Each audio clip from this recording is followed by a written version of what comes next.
कई जगहों पर सिद्धांतों की चर्चा की गई है, कहीं-कहीं विषयों पर प्रयोगों की चर्चा की गई है, यानी व्यवहारिक पक्ष प्रदान की चर्चा की गई। अब यहाँ पर जिन चीजों को आप देखेंगे, ये दोनों चीजों को समाहित करता है। इस यूनिट में दोनों चीजों का समावेश किया गया है कि किस तरह से योग में हमारे लिए क्या-क्या चीजें इम्पोर्टेंट हैं। बहुत सारी बातें तो आपने प्रीवियस यूनिट में आपने जान ली है, समझ ली है कि योग क्या है, अर्थ क्या है, परिभाषा क्या है। लेकिन अब कुछ ऐसी बातें भी यहाँ पर आपको बताई जाएंगी जो हमारे व्यक्तित्व का बहुत अहम हिस्सा है और उसके कई सारे आयाम, कई सारे पक्ष, कई सारे दृष्टिकोण आपको बताए जाएंगे। ठीक है। उसके बाद जो हमारे एक तरीके से इंडियन कल्चर और वेस्टर्न कल्चर दोनों को फॉलो करता है। अब जैसे एक कॉन्सेप्ट आता है कॉन्शियसनेस का, ये बहुत इंपॉर्टेंट फैक्टर होता है जो हमारे कई सारे उपनिषदों में भी इसका वर्णन किया गया है। जैसे मांडुक्य उपनिषद में इसका वर्णन मिलता है। इसका मतलब क्या है कि जो हमारी यौगिक विधा है, उसका जो मूल है, उसको चेतना से जोड़ा जाता है। अब हम अनुप्रयोग की बात कर रहे हैं, यूनिट की थीम को नहीं बोलना है, तो अनुप्रयोग की बात कर रहे हैं। तो अनुप्रयोग कहाँ से शुरू होता है? जब व्यक्ति कॉन्शियस होता है। ठीक है, वहां से व्यक्ति अपने जीवन में उसको अनुपालित करना शुरू करता है। लेकिन अगर हम व्यापक स्तर पर उसके प्रभाव को देखते हैं, तो व्यापक स्तर में परिवर्तन तभी आ सकता है जब उसमें क्रेडिट सिस्टम आए, यानी एकेडमिक्स में जब उसका समावेश हो। हम सभी योग इसीलिए तो पढ़ रहे हैं ना कि वो एकेडमिक सिस्टम में आया। योग इससे पहले भी होता था, ऐसा नहीं है कि योग इससे पहले नहीं होता था। कई सारे ऐसी महर्षि इसी विधा को अपनाते थे। लेकिन वर्तमान समय में जो युवाओं का रुझान इसकी तरफ आया है, वो इसलिए ही आया है ना क्योंकि शिक्षा में योग का समावेश हुआ है। Academics, BA, MA, certificate, diploma, इस तरह के कोर्स हो रहे हैं। क्रेडिट सिस्टम आ गया है इसमें, जॉब की अपॉर्चुनिटीज आ गई, इसलिए लोगों का जो रुझान हुआ। तो इसमें कई सारे एप्लीकेशन पक्ष को भी हम लोग देखेंगे किस तरह से योग शिक्षा में आया। मैं सिलेबस आपको दिखाता हूँ, उसके साथ साथ आपको समझाते चलता हूँ, तो आपके लिए आसानी रहेगी। आपको यहाँ पर दिखाई दे रहा होगा सिलेबस। ठीक है, योग के अनुप्रयोग की हम बात कर रहे हैं। तो योग के अनुप्रयोग में आप यहाँ पर देख रहे हैं कि कई सारे महत्वपूर्ण है ना, कि मतलब दर्शन के रूप में, चेतना के रूप में, इन चीजों को तो हम यहाँ देखेंगे। कई सारे टेक्स्ट के रूप में भी आपको बताया जाएगा, जो कि हमने यहाँ पर आपसे डिस्कस किया है। ठीक है, ये सारी चीजें तो हमने आपको पहले ही बता दिया है। भक्ति योग, ज्ञान योग, कर्म, इनकी चर्चा यहाँ पर नहीं। लेकिन मुख्य कहानी जो शुरू होती है, जैसा कि मैंने पहले भी बताया कि जब हम अनुप्रयोग की बात करते हैं, तो प्रयोगात्मक पक्ष तभी व्यापक होता है जब व्यापक स्तर पर किसी विद्या का प्रचार प्रसार है ना। आप तभी एक कुशल वक्ता बनते हैं जब आपके श्रोतागण की संख्या बढ़ जाए, है ना। मान लीजिए कि अभी 10 लोगों को संबोधन दे रहे हैं, फिर आप 200 लोगों को संबोधन दें। आपकी कंपनी की वैल्यूएशन तभी बढ़ती है जब आपके प्रोडक्ट ज्यादा से ज्यादा लोग खरीदते हैं। समझ रहे हो? तो योग, अगर हम बात करें योग की प्रायोगिक पक्ष की, युवाओं में या फिर हम यूं कहें कि जो भौतिकता की हम बात करते हैं, तो उसमें किस तरह से शिक्षा में योग का समावेश हो। मैंने पहले भी कहा, हम सब भी योग इसीलिए जानते थे, समझते थे, क्योंकि इसमें कई सारे एकेडमिक्स कोर्सेज चलाए गए। ठीक है, तो ऐसे कौन कौन से फैक्टर्स हैं, उनकी चर्चा भी यहाँ पर करेंगे। जब हम एकेडमिक्स की बात करते हैं, तो कौन कौन से मुख्य फैक्टर्स आते हैं, है ना। आप सभी जानते हो, उन चीजों की भी हम लोग यहाँ पर चर्चा करेंगे। इसके साथ साथ जब हम अनुप्रयोग की बात करते हैं, तो अगर हम उस फील्ड में आगे बढ़ रहे हैं, तो हमें यह भी जानना है कि जो चीज हम पढ़ रहे हैं वो हमारी सीखने योग्य कितनी है, अधिगम प्रक्रिया कितनी बढ़ रही है उससे। ठीक है, क्योंकि अनुप्रयोग तभी होगा जब आप कोई चीज सीखोगे। एप्लीकेशन तब तक नहीं आएगा जब तक आप उस चीज को नहीं सीख पाओगे, है ना। अब फिजिक्स आपने नहीं सीखी, नहीं पढ़ी, तो आप वैज्ञानिक नहीं बन सकते। तो वैज्ञानिक पक्ष क्या है? एप्लीकेशन है। लेकिन सैद्धांतिक पक्ष क्या है? वो विज्ञान के सिद्धांत जो आपको बेसिक चीजों में बताए जाते हैं। वही कहानी यहाँ पर। आप एक योगी, एक साधक तब तक नहीं बन सकते जब तक आप योग के मूल सिद्धांतों को अपने जीवन में नहीं उतारते या उनके प्रति रुचि, जागरूकता नहीं रखते। ठीक है, तो इन सारी चीजों को भी, और अगर आप कहीं उनको पढ़ा रहे हैं, एकेडमिक्स में आप भी आगे जा रहे हैं, तो आपके लिए भी ऐसी कौन कौन सी फैक्टर्स हैं, ऐसे कौन कौन से मेथड हैं जो आपके लिए इंपॉर्टेंट है, उनकी भी चर्चा यहाँ पर करी जाएगी। एक और बहुत महत्वपूर्ण विषय आता है जो इसी में एकेडमिक्स के लिए ही इंपॉर्टेंट है। जब आप एक शिक्षक बनते हैं और आपको एक जिम्मेदारी दी जाती है, तो आप उस जिम्मेदारी का निर्वहन कितनी बेहतर तरीके से करते हैं as a teacher, as a professor, उसके लिए एक लेसन प्लान का सिद्धांत भी इसके अंतर्गत आता है। फिर नहीं भूलेंगे, हम बात कर रहे हैं योग के अनुप्रयोग की, एप्लीकेशन ऑफ योग। योग का अनुप्रयोग तभी संभव होता है जब आप उसके प्रायोगिक पक्ष को प्रधान समझते हैं और उससे जुड़ी हुई चीजों को वैज्ञानिकता के साथ जुड़ने की बात करते हैं। ठीक है। तो कहीं ना कहीं इन चीजों की भी हम लोग यहाँ पर चर्चा करेंगे। लेसन प्लान में किस तरीके से नई नई चीजें अपनाई जाती हैं, क्या क्या फैक्टर्स होते हैं, क्या तत्व होते हैं, क्या नमूने होते हैं, और कैसे कैसे इसके मॉडल दिए जा सकते हैं, ताकि जो हमारा योग का विज्ञान है, योग का ज्ञान है, वह हम वैज्ञानिकता के साथ लोगों को कन्वे कर सके, है ना। अब एक आपने कोई प्रोजेक्ट बनाया, है ना, या आपने कोई मान लीजिए आपने कोई टॉपिक मैंने दिया और आपसे मैंने कहा इस पे कल एक वक्तव्य देना है, तो कुछ विद्यार्थी होंगे जो केवल ऐसे ऑडियो ऑन करके बोल देंगे, कुछ विद्यार्थी होंगे ऑडियो वीडियो ऑन करके बोलेंगे, कुछ विद्यार्थी होंगे ऑडियो वीडियो ऑन करेंगे, एक साथ में बोर्ड रखेंगे और बोर्ड पे समझाएंगे, कुछ विद्यार्थी होंगे जो पीपीटी बना करके लेके आएंगे, कुछ विद्यार्थी होंगे जो पीपीटी के साथ वीडियो को भी यहाँ पर दिखाएंगे, 3D मॉडल को भी समझाएंगे। समझ रहे हैं इसका तरीका? इसका मतलब क्या है? इसका मतलब ये है कि जब हम विविध तरीके से किसी चीज की चर्चा करते हैं तो विविध मेथड आते हैं, तो उन मेथड की भी चर्चा हम यहाँ पर करेंगे कि आप जिस ज्ञान को पढ़ रहे हैं उसको कितनी तरीकों से सामने वाले तक पहुंचा सकते हैं, कन्वे कर सकते हैं। तो ये बहुत महत्वपूर्ण विषय है, बहुत महत्वपूर्ण इकाई है, क्योंकि यह पूर्णतः प्रायोगिक इकाई है। जब आप जीवन में आगे बढ़ते हैं और जिस चीज को आप प्राप्त करना इस एकेडमी के माध्यम से चाहते हैं, जब उस एग्जाम को क्वालिफाई करके आप आगे बढ़ते हैं, तो इन चीजों का ही उपयोग होता है जो आप इस यूनिट में पढ़ेंगे। स्पेशली इस वाली टॉपिक के बाद एजुकेशन में योग, उसके बाद की जो यहाँ पर पॉइंट आपको दिखाए गए ये बहुत इंपॉर्टेंट है, क्योंकि ये सारे पॉइंट एजुकेशन से लेकर के, टीचिंग मेथड से लेकर के, एसेंशियल फैक्टर से लेकर के, लेसन प्लान से लेकर के, फिर यहाँ पर आता है मूल्यांकन विधियां। ठीक है, आदर्श योग कक्षा की मूल्यांकन विधियां जो हम इवेल्युएशन टेक्निक्स करते हैं, है ना।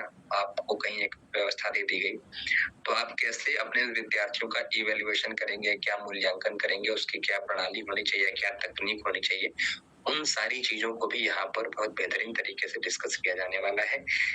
अब अगर आप एक योग कक्षा के एक शिक्षक हैं तो उसके क्या आवश्यक पहलू हैं, बैठने का प्रबंधन क्या होना चाहिए, आयोजन किस तरह से करना चाहिए, और क्या इसका एरिया होना चाहिए, क्या उसकी रिक्वायरमेंट होनी चाहिए, मैनेजमेंट कैसे करेंगे, इन सारी चीजों को भी यहाँ पर बहुत सूक्ष्म और बारीक तरीके से दर्शाया गया है, जो आपके विषय के लिए बहुत महत्वपूर्ण है। अंतिम में आप यहाँ पर एक देख रहे हैं अध्यापक के प्रति विद्यार्थी का दृष्टिकोण, भगवत गीता 4/34 एक पॉइंट दर्शाया गया है, एक श्लोक दर्शाया गया है। ठीक है, वहां पर प्रणिपात, परिप्रश्न और सेवा की बात आती है।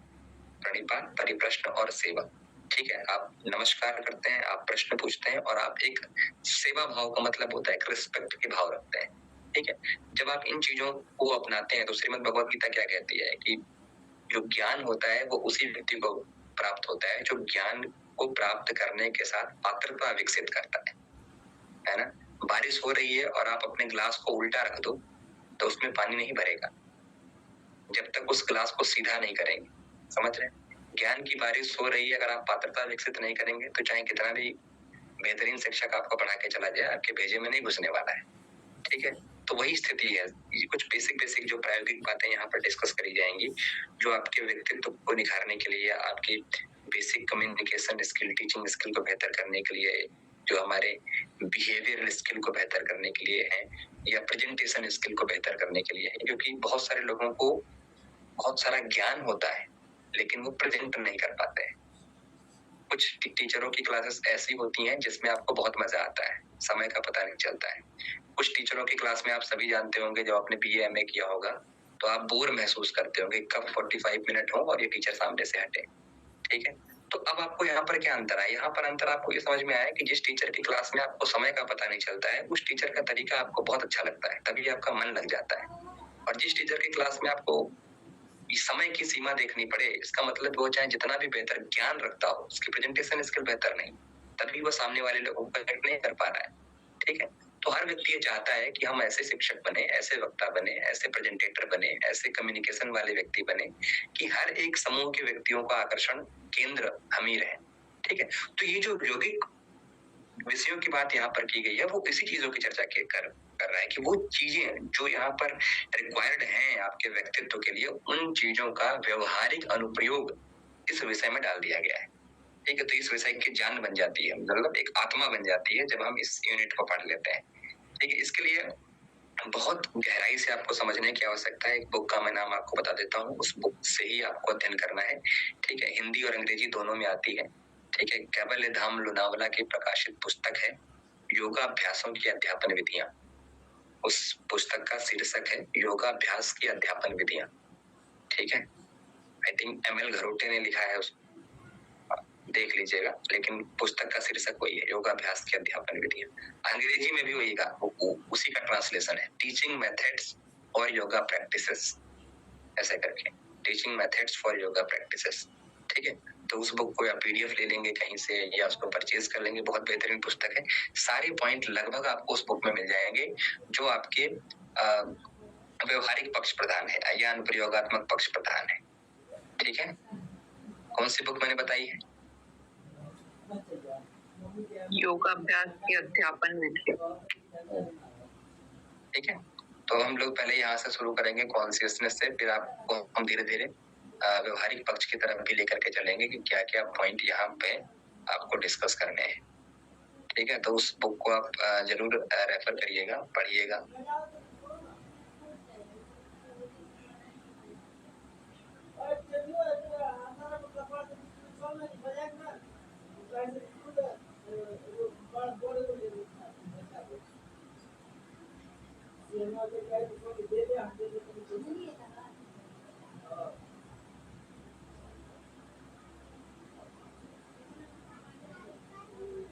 यहाँ पर आप देख रहे हैं चेतना के संदर्भ में विभिन्न मत, ये पहले क्यों दे दिया गया है?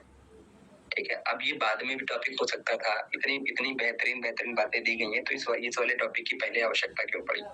ठीक है, तो मैंने पहले भी आपसे कहा था कि व्यक्ति तब तक सीखने के गुण को नहीं धारण करता है जब तक व्यक्ति अपनी चीजों को न समझे। एक एग्जांपल देता हूँ, आप तब तक चीजों को नहीं समझ पाएंगे जब तक आप यहाँ क्लास में कॉन्शियस नहीं बैठेंगे। नहीं समझे? आप कहीं और कुछ सोच रहे हो और मैं इतनी आपको कथा कहानी बता दूं और फिर मैं पूछूं कि आप, या मैं उससे संबंधित कोई प्रश्न पूछूं तो आप जवाब दे पाओगे? नहीं जवाब दे पाओगे। क्यों? क्योंकि आप चेतन नहीं थे, क्योंकि आप कॉन्शियस नहीं थे।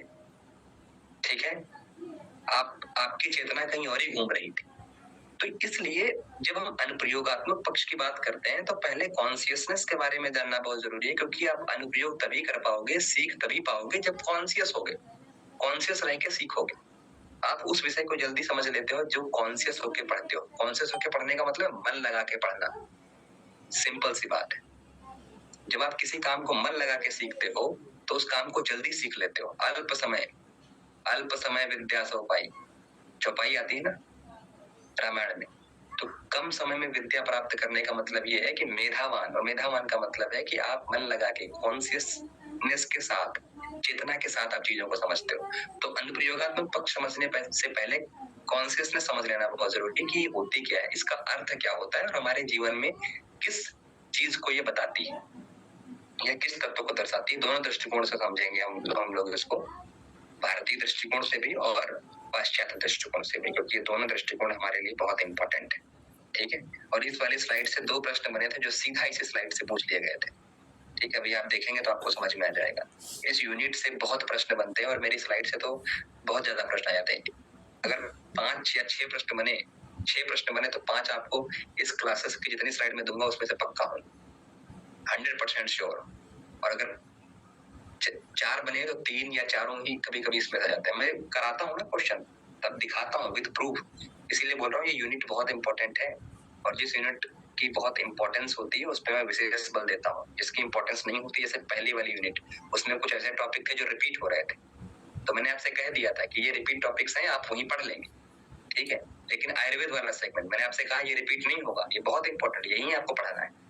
ठीक है, तो वो चीज आपको विशेष तरीके से मैंने पढ़ाई, तो वही चीज यहाँ पर भी कह रहा हूँ, ये बातें कहीं पर भी रिपीट नहीं होंगी, तो ये बहुत इंपॉर्टेंट यूनिट है, इसको अच्छी तरीके से समझिए। चेतना की हम सबसे पहले बात करते हैं, कॉन्शियसनेस। ठीक है, कॉन्शियसनेस का मतलब क्या है? चेतना। ठीक है, कॉन्शियसनेस कौन सा शब्द से मिलकर के बना है। ठीक है, अब हम इसको धीरे धीरे समझते हैं कि चेतना संबंध में भारतीय दृष्टिकोण का क्या कहना है, जो हमारा भारतीय दृष्टिकोण है उसका क्या मत है, क्या सिद्धांत है। तो इन्होंने कहा कि जो चेतना, देखिए आपने मांडुक्य उपनिषद पढ़ा है? पहले मुझे ये बताइए, मांडुक्य उपनिषद एनीवन? नहीं पढ़ा सर। पुराने स्टूडेंट्स थोड़ा बहुत जानते होंगे। कितने मंत्र पढ़ा है सर, 4 अवस्थाएं बताइए ना सर। हाँ 12 मंत्र है। कौन कौन सी 4 अवस्थाएं? सर जागृत, स्वप्न, सुषुप्ति, तुरीय अवस्था। तुरीय चेतना को किस संबंध, कौन सी अवस्था से आप लेंगे? चेतना तो सर जागृत अवस्था में होगी। अचेतन को? सर वो अनकॉन्शियस बोलते हैं ना, सुषुप्ति में। सुपर चेतन को? तुरीय अवस्था। ठीक है, इसकी कुछ जो बातें हमने आपसे बात करी है अभी, ठीक है, वो कुछ लोगों ने बोला सर नहीं पढ़ा है, कुछ लोगों ने बोला सर पढ़ा है। जिन्होंने बोला पढ़ा है अच्छी बात, जिन्होंने बोला नहीं पढ़ा है तो उपनिषद आपको पढ़ाया जाएगा, परेशान मत होइएगा। 4 अवस्थाएं आपको बताई जाएंगी। इसके साथ साथ साइकोलॉजी के भी कुछ कॉन्सेप्ट आपको भी नहीं बताए गए। मैंने आपसे कहा था कि साइकोलॉजी की भी क्लासेस आपको अच्छी तरीके से बताई जाएंगी। तो उसमें एक सिद्धांत आता है id ego super ego, Freud का जो सिद्धांत होता है, ठीक है, उसमें भी कुछ आपको कॉन्शियसनेस, सुपर कॉन्शियसनेस, अनकॉन्शियसनेस की बातें बताई जाएंगी, ठीक। लेकिन यहाँ इस यूनिट के समीचीन मैंने ये इतनी बातें क्यों आपसे बताई? मैंने इसलिए आपसे बताई क्योंकि यहाँ हम केवल कॉन्शियसनेस की बात करें। यहाँ पर हम टॉपिक्स नहीं भटकेंगे। Unconsciousness, super consciousness, id ego super ego, इनकी बातें हम नहीं करने वाले हैं। यहाँ पर हम केवल जागृत अवस्था की बात करेंगे, ठीक है, अर्थात चेतना के कॉन्शियसनेस की बात करेंगे। अनकॉन्शियसनेस, सुपर कॉन्शियसनेस, अर्ध चेतन जो आता है उसकी भी हम यहाँ पर चर्चा नहीं करेंगे। अलग अलग इकाइयों में उनकी चर्चा है, मैंने आपको बता दिया, जैसे साइकोलॉजी में है, उपनिषदों में है, ठीक है। लेकिन जो कॉन्शियसनेस स्थिति है वही बहुत इंपॉर्टेंट, क्योंकि जब व्यक्ति कॉन्शियस नहीं होगा तब व्यक्ति कुछ सीखने योग्य नहीं बनता। क्योंकि यहाँ हम यूनिट पढ़ रहे हैं अनुप्रयोग, तो आप यहाँ पर देख रहे हैं कि चैतन्यता और सजीवता से इसका तात्पर्य है। आप जागृत तभी होते हैं ना जब आप सजीव होते हैं। अगर कोई व्यक्ति निर्जीव है, मृत है, तो वो चेतन होगा क्या? नहीं होगा चेतन, ठीक है। अगर कोई व्यक्ति के अंदर प्राण नहीं है, स्थिर है, तो वो चेतनता से युक्त नहीं कहा जा सकता, ठीक है। चेतनता का तात्पर्य होता है बोध या अभिज्ञा, मतलब अंडरस्टैंडिंग, ठीक है। जैसे मैं अभी आपको बता रहा हूँ तो आप हर चीजों को जब मैं क्लास के बाद पूछता हूँ आपको समझ में आया, तो आप बोलते हो जी सर समझ में आया। इसका मतलब क्या है? पूरी क्लास में चेतन बैठे हुए थे, कॉन्शियस थे, अच्छी तरीके से सुन रहे थे, तभी आपको अभिज्ञा, बोध हुआ, समझे आप। अर्थात जिसके द्वारा हम जानते हैं, अर्थात यह हम समझते हैं, इसका ज्ञान होता है, ठीक है। मानसिक क्रियाओं के प्रति सजगता, बिल्कुल ठीक बात है। सजग आप तभी होंगे जब आप चेतन होंगे। अगर चेतन नहीं, सजगता नहीं होगा। अनुभव और बोध, ये भी बिल्कुल ठीक बात है। जब आप सजग हो करके किसी चीज को सीखेंगे तभी उसका बोध होगा, यानी अंडरस्टैंडिंग होगी, और तभी उस विषय में आप पारंगत होंगे, उसका अनुभव होगा। समझ में आया? आप एग्जाम तभी क्वालिफाई करते हैं यूजीसी नेट जेआरएफ का जब आप प्रत्येक टॉपिक के प्रति सजग होते हैं, पर इतने बार क्वेश्चंस को कर लेते हैं कि क्वेश्चंस का अनुभव हो जाता है। तो ये सब चेतना के द्वारा ही संभव होता है, ठीक है। तो इन चीजों, क्योंकि हम व्यवहारिक पक्ष प्रदान की बात कर रहे हैं, तो सारी चीजों को मैं व्यवहारिकता से जोड़ूंगा। तो इसी तरह से आपको पढ़ना है, इस तरह से आपको चीज सीखना है। ये वाला प्रश्न आया था सीधा सीधा यहाँ से प्रश्न, विद सी एनी पेशेंट वाला, ठीक है। किस ईयर में आया था कोई बताएगा मुझे?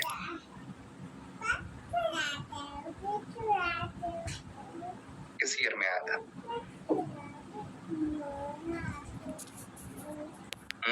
एग्जाम यहाँ पर बहुत लोगों ने दिया है। अभी तो सी एनी पेशेंट, मैं उनकी ये पूरा एक कोटेशन दिया हुआ था, फिर कहा गया था कि किसके अनुसार या किस व्यक्ति ने या किस महापुरुष ने ये वाला कोटेशन कहा है, ठीक है। तो इसमें एक पॉइंट आता है जो विदुषी एनी पेशेंट ने कहा, हमने कहा चेतना जीवन का पर्याय है। चेतना और जीवन एक ही तथ्य के दो पहलू, बिना चेतना के जीवन संभव नहीं, और बिना जीवन के चेतना का अस्तित्व कैसा, ठीक है। अगर ये कल को पॉइंट आ जाए कि बिना चेतना के जीवन संभव नहीं और बिना जीवन के चेतना का अस्तित्व कैसा, यह तथ्य किस महापुरुष ने कहा, ठीक है, या किस व्यक्ति ने कहा, या यह तथ्य किससे संबंधित है, तो आपको पता होना चाहिए विदुषी एनी पेशेंट। इसीलिए आपको परिभाषाएं बताई जाती है। कई बार परिभाषा को उल्टा पूछ लेते हैं, परिभाषा दे देंगे फिर किसके अनुसार कही गई, ठीक है। सक्रियता और चेतनता, वही जो मैंने आपको पहले बताया। अगर चेतन है तभी जीवन संभव है, अर्थात आप जीवित हैं। अगर जीवित नहीं तो चेतना भी संभव नहीं, ठीक है। मृत व्यक्ति की चेतना नहीं होती, ठीक है, और बिना चेतना के व्यक्ति जीवित नहीं रहता। तो ये दोनों बात एक ही है, घुमा फिरा के बात वही कही गई। डेविड फ्राउली ने कहा है कि चेतना एक अद्भुत चीज है जिसकी गहराई और व्यापकता की सीमा नहीं। ये दार्शनिक भी है, रोजर पेनरोज, डेविड फ्राउली दार्शनिक है, फिलोसोफर है, ठीक है। इन्होंने मनोवैज्ञानिकता पर भी दृष्टिकोण डाला है और कुछ दार्शनिक दृष्टिकोण भी दिया है कॉन्शियसनेस के ऊपर। इन्होंने कहा इसकी व्यापकता और गहराई की सीमा नहीं है, क्योंकि एक व्यक्ति को सोचने समझने की बहुत ज्यादा छूट होती है। कई हजार विचार आपके थॉट आपके मन में आ जाते हैं, ठीक है। कई सैकड़ों तरीके से जो प्रोसेस है, थॉट प्रोसेस चलते रहते हैं, यानी इसकी कोई गहराई नहीं, इसकी कोई सीमा नहीं है कि आप किस तरह से इसको नाप सकते हैं, कर सकते हैं, ठीक है। और रोजर पेनरोज ने भी कहा कि बोध के समानार्थी, मतलब जो अंडरस्टैंडिंग है उसी के ही अनुरूप चेतना है, क्योंकि बिना चेतना के व्यक्ति को बोध नहीं हो सकता। और अगर किसी को बोध है तो उसके अंदर चेतनता है, तो आप यह भी नहीं कह सकते कि वह बिना चेतन हुए ही उसको बोध हो गया। कॉन्शियस रहा तभी तो उसको टॉपिक समझ में आए, अगर कॉन्शियस नहीं है तो टॉपिक समझ में नहीं आएगा। वही रोजर पेनरोज कह रहे हैं, ठीक है, कि वो बोध अंडरस्टैंडिंग के समानार्थी है, ठीक है, जो चीजों को तभी समझ सकता है जब वह कॉन्शियस है। पंडित श्री राम शर्मा आचार्य ने भी कुछ इसी तरीके की बात बताई। इन्होंने आध्यात्मिकता से जोड़ा, जो कि भारतीय दृष्टिकोण आध्यात्मिकता चीजों को अनायास से जोड़ देता है। चेतना आत्म स्वरूप है, परमात्म स्वरूप है, सृष्टि संचालित हो रही। देखो, इन्होंने कहा कि जो व्यक्ति जीवित है वो चेतन वाला है, और जो व्यक्ति जीवित है उसके अंदर आत्मा है। आप ऐसा कहते हो ना कि हमारे अंदर आत्मा तत्व है, अगर आत्मा निकल जाए तो व्यक्ति जीवित नहीं रहता। और यही तो बात विदुषी एनी बेसेंट भी तो कह रही। विदुषी एनी बेसेंट ने भी कहा कि जो व्यक्ति जीवित है उसके अंदर चेतना है, और वही व्यक्ति पंडित श्री राम शर्मा आचार्य ने भी कहा कि जो व्यक्ति जीवित है उसके अंदर चेतना है, लेकिन जीवित ही क्यों है? क्योंकि उसके शरीर के अंदर आत्मा है, ठीक है। और वह आत्मा किसका स्वरूप है, किसका अंश है? परमात्मा का। आप सभी जानते हो आत्मा का परमात्मा से मिलन ही योग होता है, ठीक है।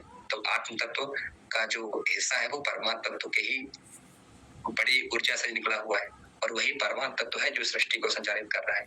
इसका मतलब जो चेतना है वो कहीं ना कहीं परमात्मा तत्व से जुड़ी हुई है, जो इस सृष्टि को संचालित कर रही है, ठीक है। तो इस तरह से इन्होंने थोड़ा सा एक तरीके से अपनी कुछ गहनता, गहराई की बात इन्होंने सम्मिलित करी और कहा है कि जो आत्म तत्व वाला है या जो जीवित व्यक्ति जिसके अंदर आत्मा है उसी के अंदर चेतना है। मैंने पहले भी आपसे कहा कि जो निर्जीव है, जो मृत है, उनके अंदर चेतना नहीं होती। निर्जीव तभी होगा जब उसके अंदर आत्मा नहीं होगी, ठीक है। तो ये सारी चीजें भी इस तरह से यहाँ पर परिभाषित हो रही है। मनोविज्ञान की जब आप पुस्तकें पढ़ते हैं कई सारे, तो उसका एक अलग दृष्टिकोण निकल करके आता है। वो संवेदना और इंद्रिय बोध से जोड़ते हैं, यानी सेंसेशन और जो हमारा परसेप्शन होता है इंद्रियों का, उसके आधार पर जोड़ते हैं। अगर आपके अंदर संवेदना नहीं, कहते हैं ना संवेदनशील, संवेदना का मतलब क्या होता है कि आप दूसरों के दुख को महसूस कर रहे हो, अपने कष्ट को भी महसूस कर रहे हो, फीलिंग्स जिसको बोल सकते हैं एक तरीके से, ठीक है, संवेदना। अब जो एक रोबोट होता है वो संवेदनशील नहीं होता, उसको नहीं पता चोट क्या है, दर्द क्या है, पीड़ा क्या है, कष्ट क्या है, ठीक है। तो आप उसको चेतन कह दोगे क्या? आप रोबोट को चेतन नहीं कहोगे, ठीक है। रोबोट एक निर्जीव चीज है, ठीक है, उसके अंदर आत्म तत्व तो नहीं है, उसके अंदर प्रोग्रामिंग की गई है, जितना आपने बता दिया उतना ही वो करेगा, ठीक है, उससे ज्यादा वो नहीं कर सकता, ठीक है। आपने वो पिक्चर देखी होगी रोबोट वाली, कितना बेहतर एग्जांपल उसमें समझाया गया था, ठीक है, कि जब वो आग लगती है उस बिल्डिंग में तो वो रोबोट बचाने जाता है एक महिला को, ठीक है, लेकिन उसको इतनी अकल नहीं है, उसको ये तो पता है कि आग जब लग जाए तो वहां से लोगों जो भी अंदर है, अगर जीवित व्यक्ति है तो उसको निकालना है, लेकिन उतनी प्रोग्रामिंग उसके अंदर की गई, लेकिन उसको ये नहीं पता है कि जब आग से आप निकलोगे तो फिर कपड़े भी जल जाएंगे, तो सीधा उनको जन समूह में लेकर के नहीं आना है। देख लेना अगर कपड़े वगैरह जले हैं तो उसको कवर कर देना है। अगर कोई इंसान होता तो ये कार्य करता, क्योंकि वो संवेदनशील है, इंद्रिय बोध है, सामने वाला क्या फील कर रहा है उसको पता है। लेकिन रोबोट को नहीं पता, रोबोट को पता था कि यहाँ आग लगी है, वहां से एक महिला फंसी हुई है, उसको निकाल के लाना है, ठीक है, और चाहे वो किसी भी अवस्था में हो उसको जन समूह तक पहुंचा देना, उसके परिवार तक पहुंचा देना, दैट्स इट, क्योंकि इतनी प्रोग्रामिंग सेट की गई। तो यही है चेतना। अब आपको समझ में आ गया हो कि कॉन्शियसनेस में अंतर क्या है। संवेदनशील अगर व्यक्ति है तो कॉन्शियसनेस, इंद्रिय बोध कॉन्शियसनेस, ठीक है। हर एक व्यक्ति, हर एक प्राणी के अंदर संवेदनशीलता होती है, इसीलिए कहा जाता है कि जब आप किसी व्यक्ति को मार करके खाते हैं तो उसकी संवेदना को आपको अनुभव करना चाहिए कि वह किस पीड़ा से गुजर रहा है, क्योंकि उसके अंदर भी आत्मा है, अगर कोई पशु पक्षी है तो वो तभी जीवित है ना, उसके अंदर भी आत्म तत्व है। इसीलिए तो कहते हैं वसुधैव कुटुंबकम, समस्त प्राणियों की आत्मा में अपने आप को देखना और अपने आप में समस्त प्राणियों की आत्मा को देखना। समस्त प्राणियों में केवल मनुष्य नहीं आता है, पशु पक्षी सब आते हैं, सभी प्राणी। ठीक है, तो वह तब तक चेतन है जब तक वह सजीव है और इंद्रिय बोध संवेदन से युक्त है। ठीक है, तो चेतना की कुछ विभिन्न बातें जो यहाँ पर कही गई हैं, जो भारतीय दृष्टिकोण भी इस तरह से परिभाषित करता है कि जो कॉन्शियसनेस है वो कहीं ना कहीं सजीवता को दर्शाता है, चैतन्यता को दर्शाता है, आत्म तत्व को दर्शाता है, संवेदनशीलता को दर्शाता है, इंद्रिय बोध को दर्शाता है, अभिज्ञा को दर्शाता है। ठीक है, तो इतने सारे पॉइंट यहाँ पर निकल करके आए। अब अगर हम यौगिक ग्रंथों की बात करें, है ना, मतलब अभी तक हम केवल दृष्टिकोण की बात कर रहे थे कई सारे महापुरुषों के अनुसार। अब अगर हम टेक्स्ट की बात करें, बहुत सारे टेक्स्ट हैं, ठीक है, तो उपनिषद कहते हैं न जड़म क्वचित। बहुत महत्वपूर्ण ये कोटेशन है, बहुत महत्वपूर्ण, ये पूछा भी गया है ना जड़म क्वचित का तात्पर्य क्या है और किससे संबंधित है। ठीक है, तो ना जड़म क्वचित का संबंध क्या है कि इस संसार में जो कुछ भी है वह जड़ नहीं है, चैतन्य स्वरूप है। इन्होंने बताया, उन्होंने कहा पेड़ भी चेतन है, बिल्कुल ठीक बात है। पेड़, हरा भरा पेड़ जो होता है वो चेतन स्वरूप होता है।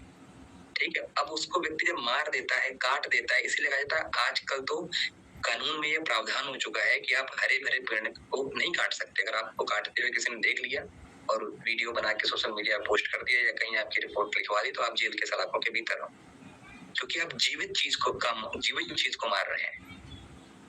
ठीक है, तो ये जो संसार संचालित हो रहा है, जहाँ पर जो पशु पक्षी प्राणी पौधे जो जीवित हैं वो सभी चैतन्य स्वरूप है। ठीक है, क्योंकि इन्होंने कहा तेजविंद उपनिषद में कि जो पशु प्राणी बने हुए हैं वो सब पंच तत्वों से बने हुए हैं। ठीक है, और उनके पालनकर्ता, संहारकर्ता और सृजनकर्ता तीन तत्व हैं। और तीन तत्व आप सभी जानते हैं जगत का निर्माण करते हैं। जगत में केवल मनुष्य ही नहीं है, ध्यान रखिएगा, जगत में पेड़ भी आते हैं। ठीक है, जगत में पौधे भी आते हैं, जगत में पक्षी भी होते हैं, पशु भी होते हैं, कीटाणु भी होते हैं। ठीक है, कई प्रकार के जो शैवाल कवक सब जगत में आते हैं। ठीक है, अर्थात वो अगर सक्रिय है तो चेतन है।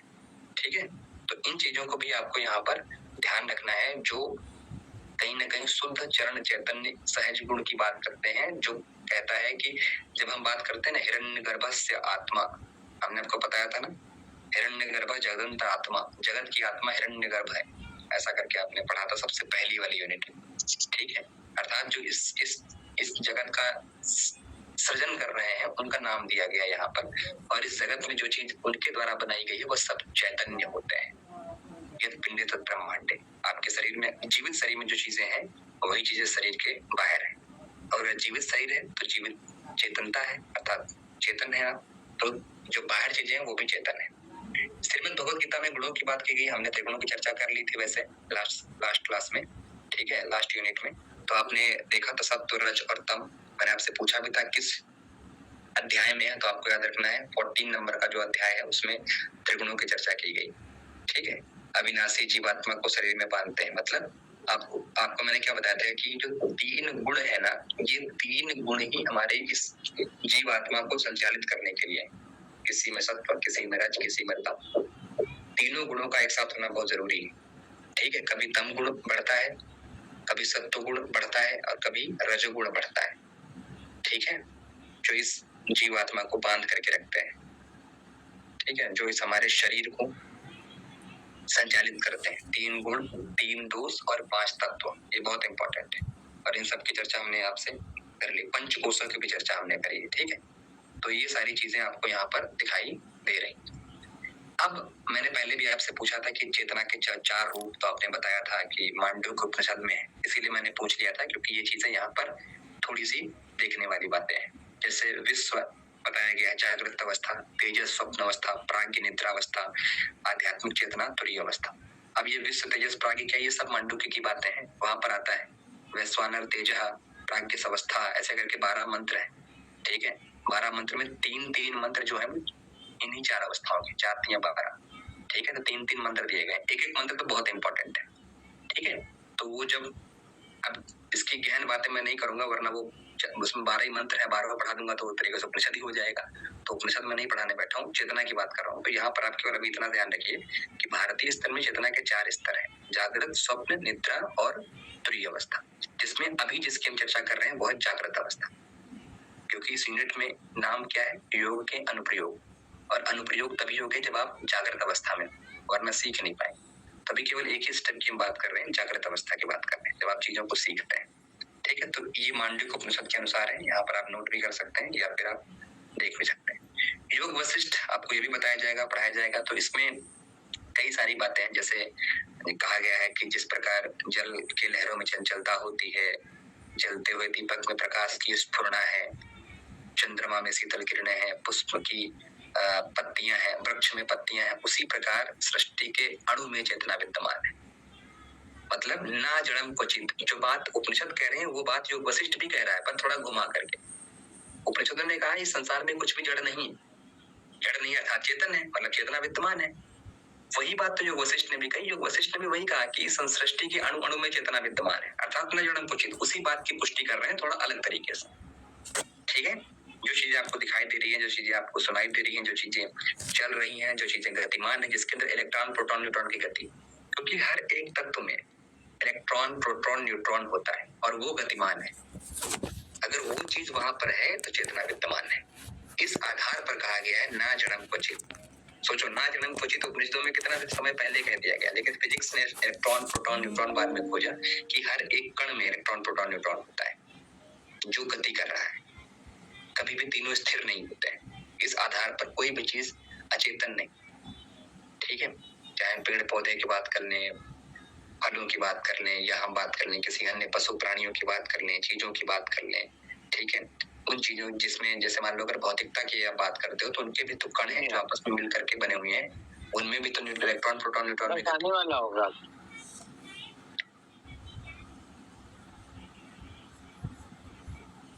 माइक वगैरह बंद करें। चेतना के भाग, यहाँ पर 4 पॉइंट बताए गए: मन, बुद्धि, चित्त, अहंकार, जिसको आप अंतःकरण चतुष्टय भी कहते हैं। ठीक है, इनको आप अंतःकरण चतुष्टय भी कहते हैं, मन, बुद्धि, चित्त, अहंकार। ठीक है, उन्हीं को चेतना के स्तर भी कहा जाता है। ठीक है, क्योंकि जब व्यक्ति, अगर हम जागृत अवस्था की बात कर रहे हैं, जागृत अवस्था की बात कर रहे हैं, तो इन जागृत अवस्था में 4 चीजों का बहुत अहम रोल होता है। ठीक है, अभी मैं एक एग्जांपल समझाऊंगा, समझ में आ जाएगा। जैसे लिखा है, मन संकल्प करना, बुद्धि निर्णय करना, चित्त स्मृतियों का भंडार और अहंकार गहरी नींद में भी जगाता रहता है। अब ये समझाऊंगा।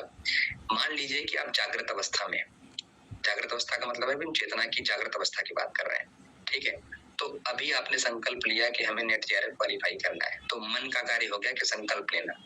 अब प्रोसेस करेगी बुद्धि कि अच्छा सिलेबस उसका ये होता है, फर्स्ट पेपर के लिए हमें ये पढ़ना है, सेकंड पेपर के लिए हमें ये पढ़ना है, अगर कुछ कमजोरी लग रही है तो टीचर का भी सहारा ले सकते हैं, अगर नहीं लग रहा तो सेल्फ स्टडी भी कर सकते हैं। ये बुद्धि निर्णय करेगी। चित्त का काम क्या है, अब जो पढ़ रहे हो उसको स्मृति बनाना, उसको भंडार करना, स्टोर करना। जो भी कोई चीजें बता रहा है, जो भी कोई चीजें समझा रहा है, अगर यूट्यूब से पढ़ रहे हो तो वहां से आप स्मृति भंडार बनाओगे, अगर आप प्रीवियस क्वेश्चन सॉल्व कर रहे हो तो वहां से कुछ नई चीजें लेकर के आओगे, स्टोर करोगे, ब्लैक बॉक्स स्टोर करते रहोगे। तो वो चीज। अहंकार का मतलब क्या, गहरी नींद में जगाता का मतलब क्या है कि आपने ईगो पे ले लिया उसको, मतलब कि हमें करना है तो करना है, वही वाली बात। मुश्किल क्या आसान क्या, ठान लिया तो ठान लिया, ईगो वाली बात है। Id ego super ego. अब यहाँ पर बात आएगी, आप समझ में आएगा। ईगो भी खतरनाक होता है जब नकारात्मक हो जाए तो। जैसे कुछ लोग होते हैं किसी का विध्वंस करने की बात कर देते हैं कि हमने ईगो पे ले लिया, इसका नाश करना है तो करना है। और कुछ लोग होते हैं सृजनात्मकता की बात करते हैं कि हमने एक तरीके से आत्मविश्वास, एक तरीके से हम कह सकते हैं आत्मसम्मान वाली बात है, अब ये एग्जाम क्वालिफाई करना है तो करना है, देखते हैं ये या तो मैं। तो वहां पर क्या है, गहरे नींद में जगाने का मतलब क्या है कि आपको नींद ही नहीं आएगी उसके बिना, जब तक आप वो चीज को अच्छे से शिद्दत से नहीं करोगे। ठीक है, तो वही वाली बात है, जब व्यक्ति जागृत होता है तो ये चारों चीजें उस व्यक्ति को उस लक्ष्य की तरफ आगे बढ़ाती रहती हैं। यही होता है अंतःकरण चतुष्टय की सक्रिय अवस्था। सक्रिय अवस्था का मतलब जागृत चेतना की अवस्था, और अंतःकरण चतुष्टय में 4 चीजें आती। ठीक है, तो ये सारी चीजें एक एग्जाम्पल से जब आप जोड़ोगे तो आपको समझ में आता है। तो इस तरह से भारतीय दृष्टिकोण चेतना की जागृत अवस्था या चेतना की जो बोध या अभिज्ञा की अवस्था के बारे में कई सारे मुख्य मुख्य अहम सुझावों की बात करता है। अब मनोवैज्ञानिक दृष्टि से देखते हैं। मैंने पहले भी आपसे कहा कई सारे दृष्टिकोणों से हमें देखना है। ठीक है, तो मनोविज्ञान के दृष्टिकोण से अगर हम देखते हैं तो मनोविज्ञान ये कहता है कि जो आपको अनुभूतियां हो रही, जो आप देखते हो, सुनते हो, समझते हो, ठीक है, जो आपको सुख दुख की अनुभूति हो रही है, ठीक है, जो आप चेष्टा करते हो, वो सब चेतना के द्वारा ही है, ठीक है। जो आप देख रहे हो, सुन रहे हो, समझ रहे हो, सुख दुख का अनुभव कर रहे हो, ठीक है, और किसी चीज को प्राप्त करने की चेष्टा कर रहे हैं, ये सब चेतना के द्वारा ही संभव। मनोविज्ञान, साइकोलॉजी इस तरीके की बात करता है। इसीलिए कई सारे सिद्धांत आप देखते हो, फ्रायड का सिद्धांत, यंग का सिद्धांत, कई सारी चीजें मनोवैज्ञानिक में आपको चीजें बताई जाएंगी, उसमें भी कॉन्शियसनेस आता है। 3 मुख्य कैरेक्टरिस्टिक्स बताइए इसकी, ज्ञानात्मक, भावात्मक और क्रियात्मक, ठीक है। ज्ञानात्मक, भावात्मक और क्रियात्मक। एक चीज होती है जो ज्ञान के स्तर पे आपको प्राप्त होती है, कोई चीज आपने पढ़ लिया और वो आपको समझ में आ गया। कोई चीज होती है जो आप फील करके, भावनाओं का मतलब होता है इमोशंस, और इमोशंस को फील किया जाता है। तो कोई चीज आप फील करके, आप अनुभव करके प्राप्त करते हो, समझते हो, और वो है भावात्मक। कोई चीज को आप करके, मतलब जैसे एनसीईआरटी में लिखा होता है ना, लर्निंग बाय डूइंग, करके सीखना, ठीक है। तो जब आप क्रिया करते हो तभी आपको समझ में आता है, ठीक है। तो ये तीनों स्तर चेतना के द्वारा ही है। कभी कभी तो आप केवल पढ़ लेते हो, खत्म काम। अब पढ़ने पर भी समझ में नहीं आया तो आप करके देखते हो कि हम एक बार इसका एक्सपेरिमेंट कर लेते हैं, फिर भी नहीं समझ में आया तो आप फील करते हो, अपने पर उसको करते हो और उसके चेंजेस को महसूस करते हो, ठीक है। तो 3 स्तर पर चेतना की अविशेषताएं होती हैं जो व्यक्ति अनुभव की प्राप्ति करता है इन 3 स्तरों, ज्ञानात्मक, भावात्मक और क्रियात्मक। जैसे मैंने बोला कि आप, जैसे हठ प्रदीपिका में लिखा है कि पश्चिमोत्तानासन का अभ्यास करने से प्राण का सुषुम्ना में प्रवाह होता है। तो एक तो आपने ज्ञान प्राप्त कर लिया, ठीक है, हठ प्रदीपिका में लिखा है कि इस आसन का अभ्यास करने से प्राण का सुषुम्ना में प्रवाह। अब आप कह रहे हो कि चलो ठीक है, करके देखते हैं। तो आपने अभ्यास किया, लंबे समय तक अभ्यास किया, फिर आपको फील होने लगा है कि अच्छा हाँ, कुछ स्पाइनल कॉर्ड के कुछ ऐसे अनुभव हो रहा है, कुछ ऐसे चक्रों की जागृति हो रही है, कुछ प्राण का प्रवाह हो रहा है। तो तीनों स्तर काम करते हैं। जब आप प्रैक्टिकल भी करते हो फिर एक्सपीरियंस भी होता है, ठीक है। तो ये कॉन्शियसनेस के द्वारा संभव है। जब आप जागृत रहेंगे तभी आपको अनुभव होगा, जागृत नहीं होंगे तो इन चीजों का अनुभव नहीं। फिर देखो, सारी बात उसी तरीके की बात यहाँ पर करी है, ठीक है। जैसे इसमें लिखा है कि भाव की व्यक्ति, क्रियाशीलता की अनुभूति। जब हम किसी पदार्थ को जानते हैं तो उसके स्वरूप का ज्ञान होता है, प्रिय अप्रिय भाव पैदा होते हैं, उसकी प्रति इच्छा पैदा होती है, जिसके कारण हम समीप लाते हैं अथवा अपने दूर हटाते हैं। मतलब कोई चीज आपको अच्छी लगी, ठीक है, किसी वस्तु की बात मैं कर रहा हूँ, तो उस वस्तु को आप प्राप्त करने की इच्छा रखते हो, ठीक है। और अगर उसको लगा कि ये वस्तु हमारे काम की नहीं है तो आप उसको नहीं प्राप्त करते हो, उसको दूर कर देते हो, अप्रिय लगने लगती है। लगा कि हमारे भविष्य के लिए अच्छी है तो आप उसको समीप में लाते हो, ठीक है। ये सब किसके द्वारा है? मतलब साइकोलॉजिकल स्तर पर चेतना के द्वारा, ठीक है। मस्तिष्क में होने वाली क्रियाएं, स्पंदन का परिणाम, ठीक है। चेतना स्वयं तत्व, आपसी संबंध, अर्थात चेतना में होने वाली क्रियाएं शरीर को प्रभावित करती है। बिल्कुल ठीक बात है। जो चीज आप अनुभव करोगे, जो चीज आप फील करोगे, वो केवल मन के स्तर पर होगा क्या? आप अनुभव शरीर के स्तर पर कर रहे हो ना। अब आप अगर पश्चिमोत्तानासन का अभ्यास कर रहे हो तो परिवर्तन शरीर के स्तर पर भी तो होंगे ना। उसमें और भी तो लाभ लिखे हैं प्रदीपिका में कि न केवल प्राण का सुषुम्ना में प्रवाह, अपितु उदर का भी, जो आगे पेट जिनका निकला रहता है उसके लिए बताया गया है कि उदर प्राश का भी नाश होता है, जठराग्नि की प्रदीप्ति होती है। अर्थात न केवल मानसिक स्तर पर अनुभव, अपितु शारीरिक स्तर पर भी कई चेंजेस होते हैं। वही यहाँ पर लिखा है कि चेतना के द्वारा शरीर भी प्रभावित होता है। यहाँ पर लिखा है शरीर चेतना के कार्य करने का यंत्र मात्र है। बिल्कुल ठीक बात है, ये भी समझाता हूँ मैं। जिसे वह कभी उपयोग में लाता है, कभी नहीं। परंतु बिगड़ जाए तो टूट जाए तो चेतना अपने कार्यों के लिए अपंग हो जाती है। हम किसकी बात कर रहे हैं? जागृत अवस्था की।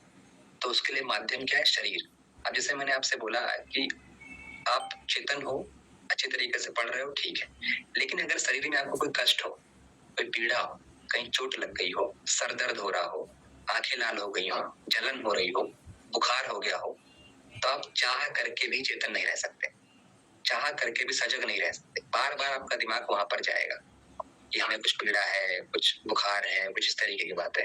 समझ में आ गई? इसका मतलब जागृत कॉन्शियसनेस के लिए शरीर एक माध्यम है, और स्वस्थ शरीर इसीलिए कहा जाता है जो हमारा शरीर है वो स्वस्थ रहना चाहिए, नहीं तो कई सारी समस्याएं होने लगती, हो जाती, ठीक है। हाँ, तो इस तरह से हमने यहाँ पर आपसे जो डिस्कस किया है वो चेतना के कई सारी अवस्थाओं की बात हमने करी है। अभी मैं एक चीज और आपको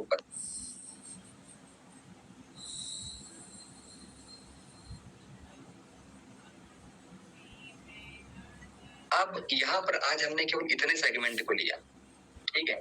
ये वाला जो सेगमेंट है, इस सेगमेंट के बाद चूंकि मैंने आपसे पहले भी कहा एक नई चीज भी आपको बतानी है। जब आप कॉन्शियसनेस पढ़ोगे, जैसे मैं यहाँ पर आपको कई सारे आयामों में समझाया है, कई सारे आयामों में मैंने आपको समझाया है कि आप जब कॉन्शियसनेस पढ़ोगे तो सबसे पहले तो आपको स्तर देखने हैं, क्योंकि ये बहुत महत्वपूर्ण विषय है, इसलिए मैं दोबारा बता रहा हूँ इसको, ठीक है। क्योंकि सक्रिय तभी रहेंगे जब आप चीजों को समझेंगे। जब आप इस कॉन्शियसनेस के स्तर को दोबारा पढ़ेंगे तो इसमें जो आप इन परिभाषाओं को देखने वाले हैं, ठीक है, इन परिभाषाओं के अतिरिक्त जब आप कोई पुस्तक पढ़ते हैं, जब आप कोई कॉन्सेप्ट पढ़ते हैं, तो उसमें यह देखने का प्रयास करना कि किस तरह से चेतना की जागृत अवस्था पर बल दिया गया है।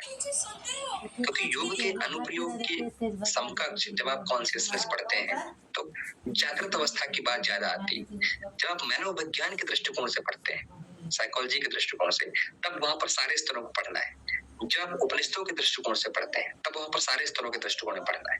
लेकिन जब आप केवल अनुप्रयोग के दृष्टिकोण से पढ़ते हैं तो वहां पर जागृत अवस्था के रूप में किस किस तरह से कॉन्शियसनेस को उपयोग किया गया है और कॉन्शियसनेस की मूलभूत बातें क्या क्या बताई गई। मैंने बुक आपको बताई है, कौन सी बुक मैंने बताई है, दोबारा नाम बताना। सर योग अभ्यास के अध्यापन। हाँ, ठीक है।